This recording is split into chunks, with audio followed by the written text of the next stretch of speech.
मुख्यमंत्री घेणार सर्व जिल्हाधिकाऱ्यांची बैठक। आखाती युद्धाच्या पार्श्वभूमीवर बैठकीत चर्चेची शक्यता। अशोक खरात हवाला रॅकेट चालवत होता। दुबईपर्यंत पैशांची देवाणघेवाण सुरू होती। अनेक बड्या अधिकाऱ्यांची खरातला मदतही। जय महाराष्ट्रला सूत्रांची माहिती।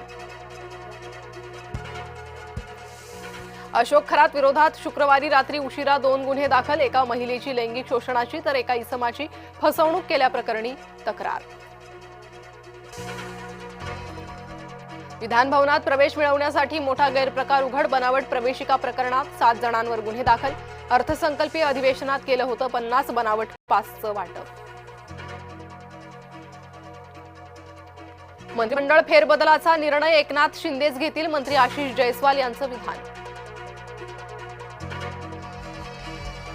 शिवसेना पक्ष खूप छोटा झाला। या फडणवीसांच्या विधानावर प्रत्युत्तर। मोठेपणाचा दावा करणाऱ्यांनी आधी स्वतःचं मोठेपण तपासावं। उबाठा प्रवक्ते अखिल चित्रेंचा ट्विट करत हल्लाबोल।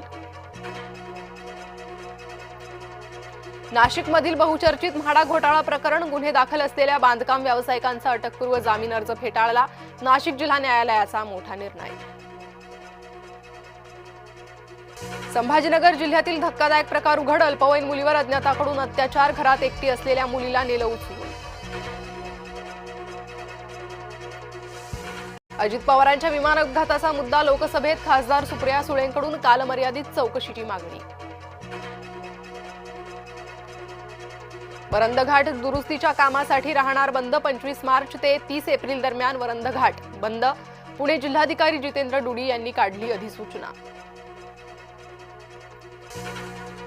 केंद्र सरकारची 8.2 लाख कोटी रुपये उभारण्याची योजना। आर्थिक तूट भरून काढण्यासाठी केंद्र सरकार बाजारातून उभारणार कर्ज।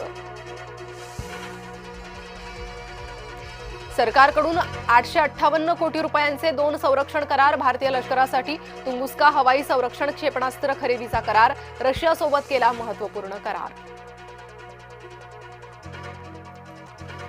आजपासून क्रिकेट चाहत्यांसाठी पर्वणी। IPL 19चा होणार श्रीगणेशा। पहिल्याच सामन्यात गतविजेत्या बंगळुरू समोर हैदराबादचं आव्हान।